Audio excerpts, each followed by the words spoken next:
In this video, we're going to start to look at the motion of objects. And first, we're going to identify that if an object is moving in a particular direction and all the particles are moving in that direction, then we're going to treat the object as a point-like particle. And we're going to identify that the position of a particle is its location on some scaled axis or some coordinate system, and we're going to apply the relationship between a particle's displacement and its initial and final positions. We're also going to apply the relationship between the particle's average velocity, its displacement, and the time interval, and apply the relationship between a particle's average speed, a total distance it moves, and the time interval. And finally, given a graph of the particle's position versus time, we'll determine the average velocity between two times. This unit, we're going to discuss the topic of kinematics, and kinematics is the classification and comparison of motion. Now, this first section, and actually the first chapter that we're going to cover on kinematics, we're only going to consider motions along linear paths. So we'll get into two-dimensional motion later. This is just one-dimensional motion to start with, and we're only going to discuss the motion itself, not the forces that cause the motion. And we consider the object moving to be a particle. So even though the object may be a collection of particles, we're just going to look at it as one single point mass. When we talk about the position of an object, we're saying that it's the distance measured relative to a reference point. And so we have to have some reference point, and typically that's the origin of our coordinate system, or in one-dimensional motion, it's just the origin of our axis. And so position can have sign. It can have a positive sign or a negative sign. The positive direction is in the direction of increasing numbers. Now, in our traditional Cartesian coordinate system, that's typically to the right, but it's not always the case. It's the positive direction must be in the direction of increasing numbers. Sometimes with convenience we say it's to the right, sometimes we say it's to the left. And the negative direction is the opposite direction. It's in the direction of the decreasing numbers. If an object changes position, we say that change is called the displacement. And we represent displacement with a delta x. Delta meaning change, and then x is just our position. There are other times that maybe we'll use an s or a y if we're talking the vertical direction, but for right now we're just going to use delta x. And what delta x is it takes our final position minus our initial position, or any two positions that we may have. We take the second minus the first. So if we have a particle that moves from the 5 meter mark to the 12 meter mark, the displacement is 7 meters. It's a positive 7 meters because it increased 7 from 5 to 12.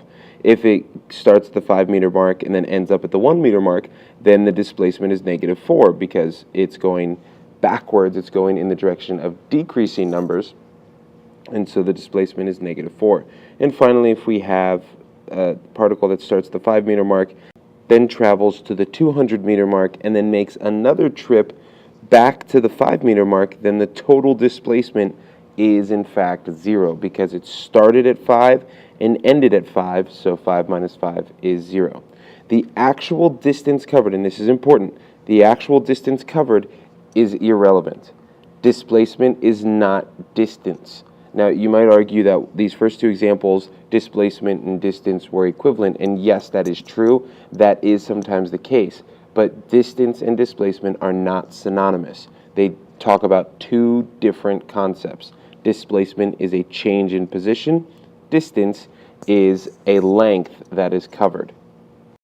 Therefore, we say that displacement is a vector quantity. It has both magnitude and direction. And the magnitude is the length or the distance in the case of meters or feet. Typically, we're going to use meters, the SI units.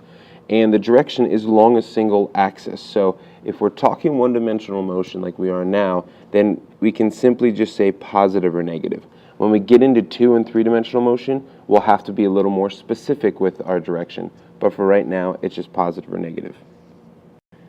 If we ignore the sign, then we just have the magnitude. So we could say in that second example, when our displacement was negative 4, the magnitude of our displacement was 4 meters. We are 4 meters away from our original mark.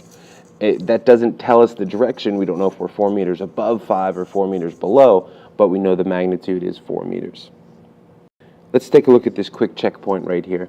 And we have three pairs of initial and final positions, respectively, along an x-axis. Which of the pairs has a negative displacement? So if we start at -3 and then end at +5, we're going in the direction of positive or increasing numbers, so we have a positive displacement of 8. Whereas if we start at -3 and then go to -7, well, that gives us a displacement of -4. And if we start at 7 and go to -3, that gives us a displacement of -10. In both of these, we're moving in the negative direction. We're moving in the direction of decreasing numbers. So both B and C give us a negative displacement. With displacement comes velocity. And we say the average velocity, now keep in mind this is the average velocity, is the ratio of the displacement to the time interval in which the displacement occurred. So we say V average, which V represents velocity, and we can either have a subscript AVG or you can have a V with a bar over it. Both of those mean the average velocity. And so our formula for average velocity is the change in the position over the change in time. The units are distance over time, so that means we use meters per second in our standard units. On a graph of position versus time, the average velocity is the slope of the secant line. So we connect 2 points, our position points, and we find the rise over the run, or delta x over delta t. And so the slope of the secant line is going to give us the average velocity. Positive slope means positive average velocity. Negative slope means negative average velocity. Positive slope means we are changing in a positive position over our time interval, where negative slope, we're decreasing our position. Similarly to average velocity, we have average speed. Now, one thing to keep in mind here, velocity is a vector, speed is a scalar. And so the average speed is the ratio of the distance over the time interval. And so we need to know the scalar quantity of distance and the time interval to get the scalar quantity of speed. One thing to remember is that speed is always positive. Think of the speedometer in your car. It doesn't matter which way you're driving, north, south, east, or west. Your speedometer starts at 0 and only goes in the positive direction. So a quick example here is if a particle moves from x equals 3 to x equals -3, and all of this happens in 2 seconds. And so the average velocity, we would have to look at the change in position over the time. Well, what's the change in position? We go from 3 to -3. The change in position is a -6. And so that happens in 2 seconds. That gives us an average velocity of -3, meaning we're moving in the negative direction, whereas our average speed is just 3 meters per second, because our distance traveled is 6, a positive number, divided by 2. In this case, the speed is just the magnitude of the velocity. That does happen often, but it is not always the case, especially when we have a situation where we turn around. And we'll get into those situations later.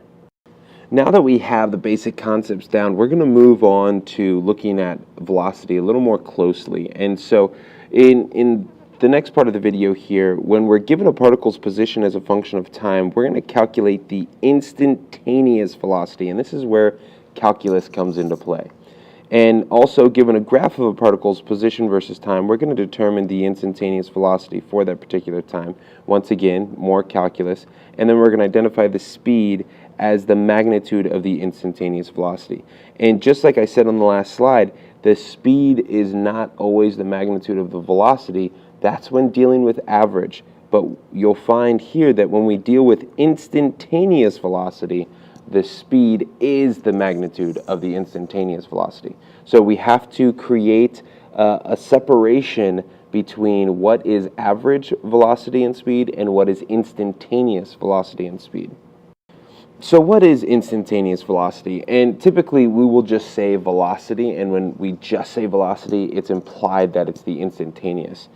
And what this means is it's the velocity at a single moment. So it's a snapshot at that exact instant in time what is the velocity of the object. So what is the magnitude and the direction.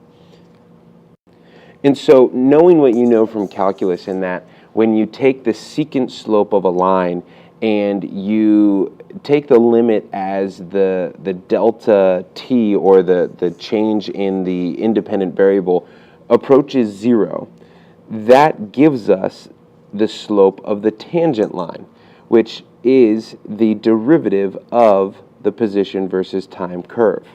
And remember, what does the derivative represent? Well, the derivative represents the slope of the tangent line. And so all of these ideas are synonymous. And so we can go back to the average velocity, take the limit as delta t approaches 0, then we're going from a finite delta t to an infinitesimally small delta t, and that's where we get the derivative of the position versus time.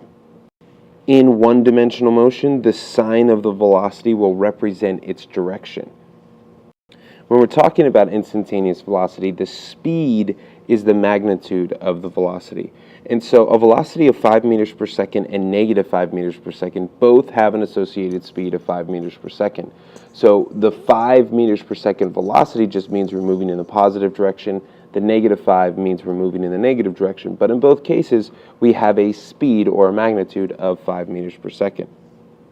Let's take a look at this checkpoint here real quick. And in this situation, we're given a position function for a particular particle. It doesn't matter what it is. And x is measured in meters, t is measured in seconds, and t is greater than 0. We pretty much always assume t is greater than 0 because negative time doesn't exist. Time is a scalar, and the arrow of time always marches forward. So in these 4 situations, we have different position functions, and we want to know in which situation is the velocity of the particle constant. Well, that means when is dx dt equal to some constant, or just some number. And so let's look at these. Let's look at number 1. The derivative of 3t minus 2 is, well, dx dt here is going to just equal 3, and 3 is a constant, so situation 1 gives us a constant velocity. Let's look at situation 2. Well, if we take the derivative of that, dx dt is equal to a negative 8t.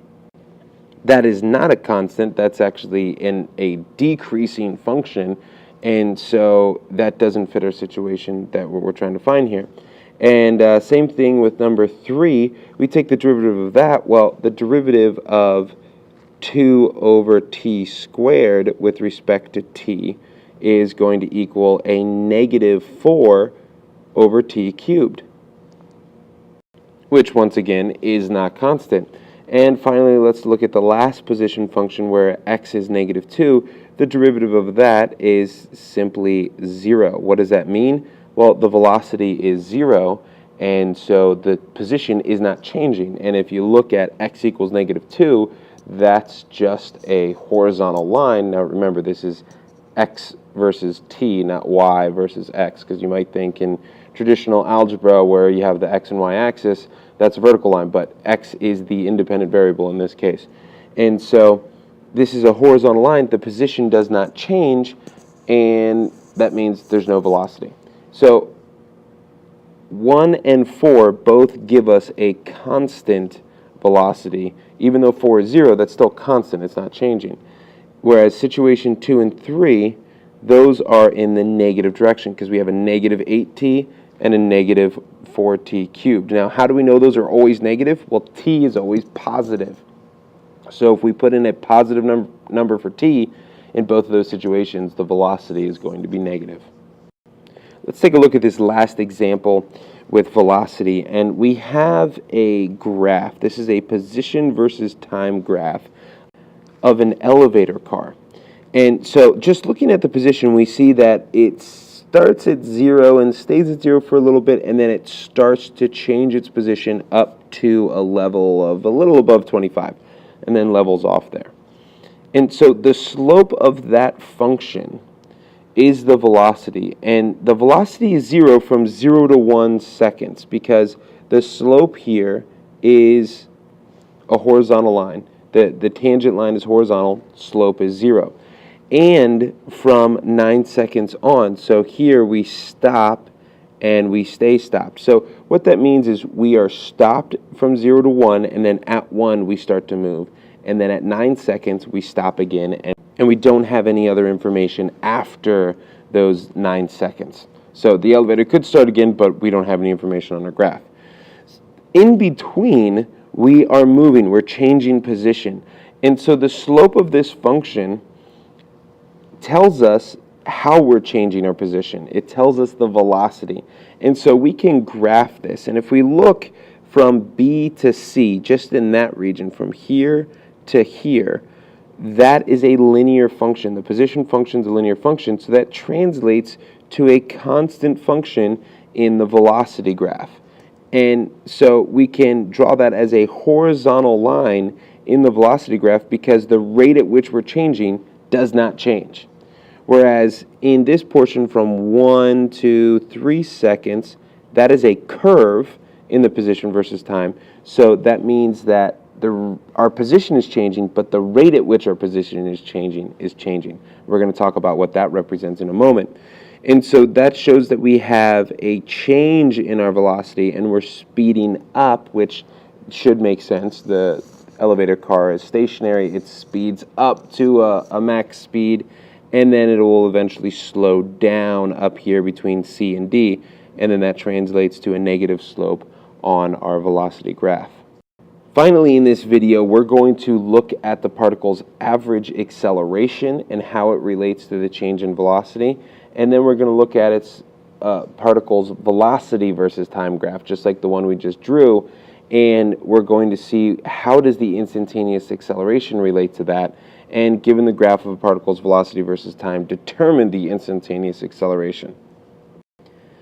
So acceleration is very similar to velocity in that it is a rate of change, but acceleration is the change in the particle's velocity. So the change in the particle's velocity over the change in time gives us the average acceleration. And remember, we can have the subscript AVG or an A with a bar over it.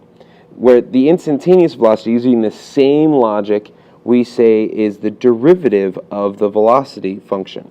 So if we have a position function, we take one derivative to get the velocity function, take a second derivative to get the acceleration function. Another way we could say this is that the acceleration is the second derivative of the position. It is the second time derivative, and we will often refer to that as the formula for the acceleration function.